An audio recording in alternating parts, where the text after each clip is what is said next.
So at ANA's, they've always talked about purpose and growth and how those are inextricably linked, which we certainly believe at Mindshare as we talk about good growth and what that means. What's different, I'd say, in the last couple of days is a much greater focus on driving action. And so what are the things that we can be doing with purpose to make it real, to bring it all the way through the team, to make sure it's more than simply a statement, but it's reflected in how we think about our talent, how reflected in our structures, the products we build, and the services that we provide our clients and marketers. So there's some real great calls to actions, whether that was Marc Pritchard and his 7 habits and really focusing on multicultural growth and finding our purpose there. Suzy Deering was phenomenal from Ford, talking about how they define purpose, made the distinction between that and vision, really had to make it actionable across the entire organization. And we just heard from Elizabeth Rutledge as well, talking about talent and reframing that around telling your talent strategy to your business strategy, which has purpose woven throughout. So it's much more actionable, it feels like, these last 2 days at ANA's as we talked about purpose, less about the proverbs and platitudes. We're getting real. Action and purpose, it's interesting. I would love to figure out how that dovetails into how advertisers' expectations around their TV investments have shifted over the past couple of years. Great question, because there is purpose and, like we talk about, intention around media and thinking about different channels, different partners, how that comes together. What's different in these times, I'd say, is that now all media is performance media. And so where we used to, as an industry, focus on brand and demand separate and sometimes think about different channels, different teams, different budgets, today that's really come together in more full funnel solutions. And so what you see within that is TV not being positioned just as a branding channel, and how do you build that level of emotional connection or brand love. You see that getting all the way pulled through to say, actually, there's a balance there. And for agencies like ours, it's understanding what are the trade-offs, merging together those budgets and objectives, and being very clear about how we measure that as well, so that collectively we're driving against our objectives instead of separating them by channels and by brand or demand. That's the other big change and shift, though, is also measurement, right? And how are you measuring? What are the shifts you're seeing in terms of how TV, whether it's performance or brand or both, being measured? So measurement is going through a much turmoil, perhaps, but actually I'd say innovation may be the better way to think about it.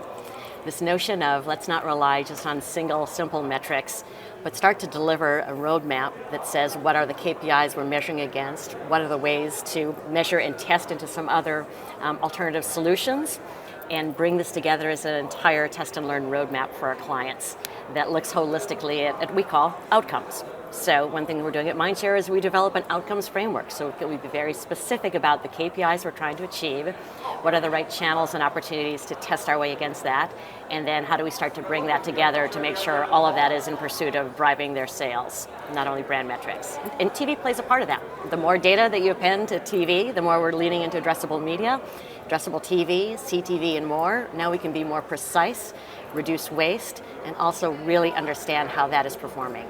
If we could drill down into that point just a little bit, because now you're getting these real-time signals and real-time data. How do you foresee being able to use that with TV?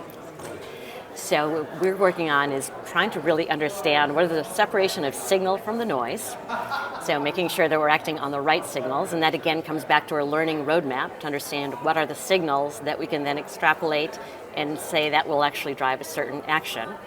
And we're trying to do that in a more connected way as well, so that we're not having the separation of measuring TV and digital and retail media networks all in their own silos.